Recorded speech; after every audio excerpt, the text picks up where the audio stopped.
afternoon. Our hand today is Ace Jack from the big blind. So in this hand we have uh, three limpers. Well, two limpers. These two limp, small blind call, and it's on me in the big blind. We have villain 2, only 83 hands. He's playing 17-5, so maybe a little on the looser side, but passive. Villain 4, I've got 23 hands. He's playing 39-13, so seems to be loose. I would say this guy's range is going to be much wider than Villain 2. Villain 6, I only have 16 hands, and this is first hand. Well, he's played 6%, and then I'm in the big blind. So let's see what happens. So first off, what do? I think we're okay with just checking, definitely. We could look at, big blind stats. What do we do in the big blind? And I do have kind of a big blind versus limpers type of range, and I think this qualifies. So this is typically big blind ranges, willing to play, but against limpers, what I do is tighten up, play 9s plus, and what I'm hoping for here is that I can get a sizable raise and just pick it up from everyone. So I've got my pocket pairs. If called, hey, I'm going to have some high pocket pairs. I've raised with my aces, makes it less likely that someone's going to come in with, an ace X suited hand. And then king, queen, king, jack, just kind of as balance. If I pick up the pot, hey, that's great. If I don't, these are still high card broadways with suitedness. So I think that's going to be my raising range. What's going to be my sizing? Typically, I would go 5 times the big blind plus 1 for every limper. So here we have 3 limpers. I would raise to 8 big blinds. I could go as high as 10 or 11 big blinds, almost make it like the size of a 3-bet just to kind of pressure people out. So what did I do? I did standard 8 big blinds, and we had 2 players call. So villain 2 and villain 3 called. Let's talk about villain 2. He limped. He doesn't typically limp. It doesn't typically. He doesn't have stats that suggest he limps very frequently. He's placed 17%. When we look at his pre-flop, his limp first in from mid positions, 13%, so 2 out of 15. His raise first ins, 2 out of 15. So we kind of have to think about, well, what is he going to be raising with? I would have assumed he would raise with like 9s plus. So maybe he has something more like this.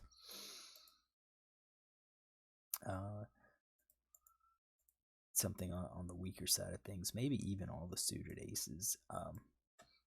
That's 10%.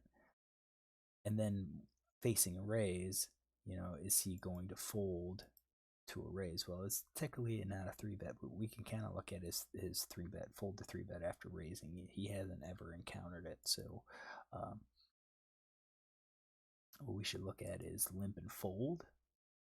So mid position's been 100% where he is limped and fold. So I think with the limps and folds, if I raise it, I'm going to assume he would get rid of these weaker hands. Probably keep all of those aces. The problem, I think, is with our next player, 39-13 from the cutoff. Limps first in, hasn't.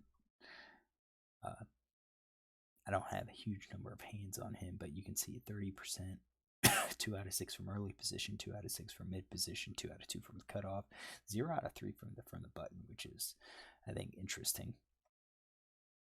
He was obviously facing maybe a limper, or maybe there was a raise when he's been on the button. So 0 out of 1. I think he's probably playing a wider range. I do think most players 3-bet or would raise with their premiums. So let's say queens plus ace king and ace queen suited. We'll say all of it. We'll add jacks there. That's his raising range. And then he limp called. Let's set up something like this. See what we look like. That's at 21.3%. Could be a little bit wider, but I think calling and then calling a raise with one more player behind, I think he would likely call with those.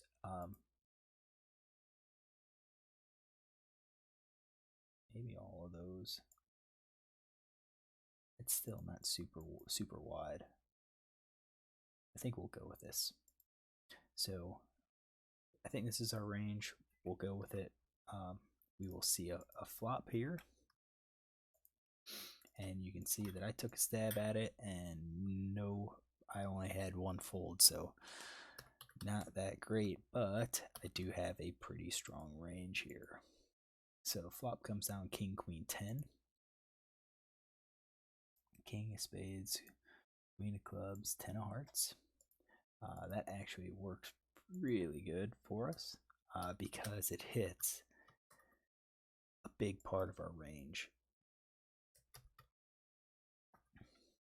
So if you think about hands that I'm playing on this board, I hit trips, I can hit two pair, I can hit the straight, I can have gut shots, I can pair with the gut shot. There's no flush draw out there, so we do have to recognize that. So what do we do? In a two-person pot, I do think we should lead out. We already raised, we should lead out. If everyone folds, everyone folds. I think we're going to be doing this with basically, I'm going to say almost 100% of our range. Because I think when you look at your gut shots, I do think you're going to be betting your gut shots minus the nines. Let's take nines out. Let's take the nines out. Because if we hit the gut shot with the nines, then we're going to be behind the aces. And if we catch trips with the nines, we're not going to be able to continue. So let's add. We'll have our open enders. Oops, let's get this. Our gut shots. We're going to be betting those. Our open enders, gut shots in pairs, minus our nines. For value, we're going top pair. It's kind of dangerous. I don't think we should plan check raise here. I think the board's so scary that if I check, it looks too strange since I raised. I think it's going to be a small pot if I check. If I check here, they're going to both probably going to check. And then if I bet the turn, I'm going to get called by the same people that are going to call the flop. But it's going to be dependent on me betting the turn. So if I check, I don't think I'm going to have the opportunity to check raise. So I think that's why we're betting. So straights, our sets, our two pair, our over pair. I think our top pair is going to be betting here. Over pair and top pair, the one pair type hands are going to be the scary ones because if we get called, we're still going to have to continue betting. We can't check and then face a monster raise on us. I will note that the pot's 25, and we've got 47 big blinds and 32 big blinds here. So I think this is something that if we bet and get called, we're going to probably have to just grin and bear it and get it all in, or at least call all in. So against a player like this is where we just we can't like check the turn and then hope that he checks behind. I think the turn he'd probably just go ahead and raise all in, and for a tight aggressive player, I think that's okay. 16-7, just a more dangerous player. So what do? I check, and I think this is a mistake. So I think with the check, I would have. So here I'm betting 92%, and it is about 2-1. So since I didn't bet, I'm going to say I've got something like this. And we are going to X those. X those.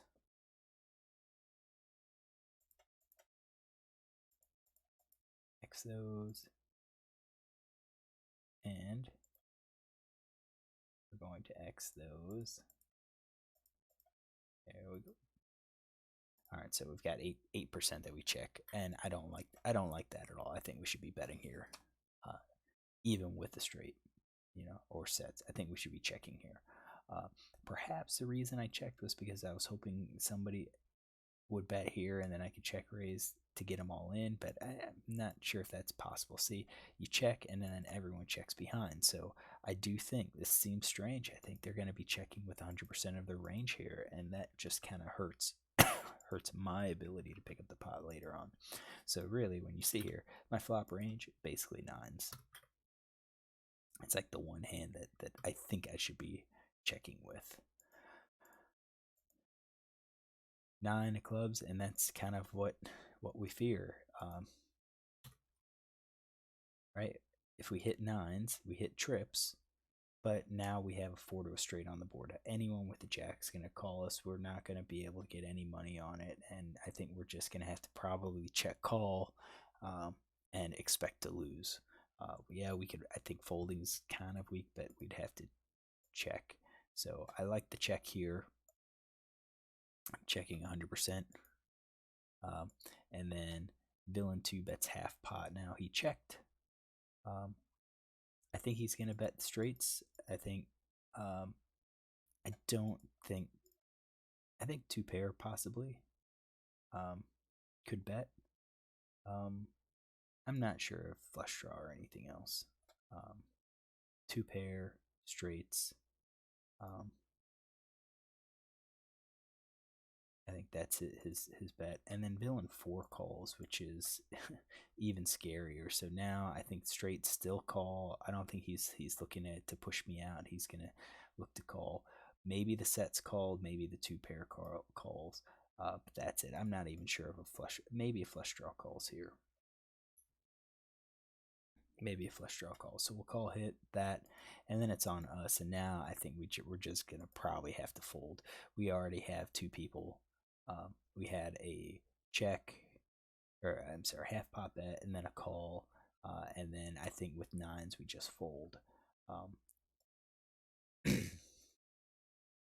So turn, I would say fold 2 bet. But as played out, I raised. Would I ever raise with trip nines? No, I wouldn't. I think we just have. I think we're just gonna have to fold. We caught the hand that we thought would give us trips, but we could always, let's go back here, 20% equity. So what, 4 to 1? Do we think we're going to fill up here? I don't know. I don't think we're getting quite the odds to make that call here. I think we've had somebody that bet and somebody else called and say, hey, I still connected with the board. You're going to have to fold trips. I didn't check raised. And as you see, we got called by both of these players. Now, going back in my hand, he bets and calls, and what are they going to be doing this with? I think villain 2, he did that with a straight. I'm not sure if a 2 pair could call after he already got called. I think 2 pair folds, so I think he's got a straight, and then this other player could be with a straight. I think he could do it with a set. I'm not sure if he's going to do it with 2 pair. And possibly a flush draw. So I think that's going to be their ranges. Let's see it. I called the 9 hit, so on my ranges, yeah, I would have hit quads, but I mean, that's so unlikely. You can't even consider it. So we had ace jack for villain 1. We had that. Kind of picked out for him to have that ace jack. I did have ace jack as like raising pre-flop, so we can kind of make a note that says he limped pre-flop from, let's see here, limp from MP with ace jack clubs, called 8 big bet, raise from big blind. This player has 10-9, so I didn't think he would call with 2 pair. I think that's kind of a really crappy call with 2 pair. But he did not only that, he had 10-9 offsuit. So it's possible if he did 10-9 offsuit, he probably has those offsuit connectors as well. So again, with this player, I think we'll probably add limp behind from cutoff with 10-9 off and called a big raise. Oops.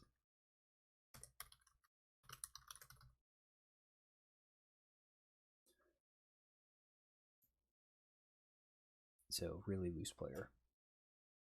I wouldn't have expected him to call with two pairs, but with a short stacked player, sometimes they feel obligated to call. They feel lost because they have such a small stack size that they end up just going, ultimately calling. So we lost the hand. I think the problem we had was the flop. I think the flop was a big mistake. I think I bet he calls, and it's possible he calls one time. But if it's just heads up, it's heads up. If he calls, then the turn we're probably going to push him all in. He'll call. He's got a free roll because he's got the flush draw. But I think if we bet the flop, I think two pairs are going to call. I think King Jack, Queen Jack, Jack 10 is going to call. Possibly even 10-9 with that gut shot. I mean, a loose player like this is going to call, and it probably wouldn't change the outcome. I think he's still going to call the turn since he called the two pair. When two players obviously have something solid, a bet on the turn, I check raise, and then he calls again. Yeah, straight's out there. All right, hopefully you like this. If you do, look tomorrow for another hand.